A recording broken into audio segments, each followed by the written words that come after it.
Morning. Hope you're having a wonderful start to your week. Just got reminded about something earlier today. I was on a chat with a lady who was thinking about joining up, and she was super keen. And then I'll think about it. That old saying drives you crazy, doesn't it? Like,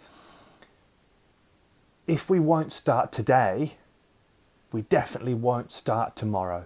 And we can use that when beginning our journey, and we can use that when we're on our journey. We can use it like if at the beginning, I'll think about it. Well, if you won't start and do it today, highly unlikely you will commit and start tomorrow.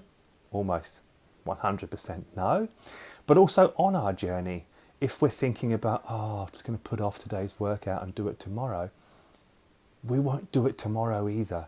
So it's relevant at the start and it's relevant on our journey. So always do it today, always commit today, always start today, always begin whatever it is that you want today.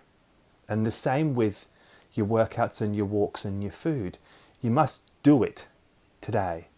Don't put it off until tomorrow and say, I'll start fresh tomorrow. Never happens. Today, today, today. Hope you have a lovely day.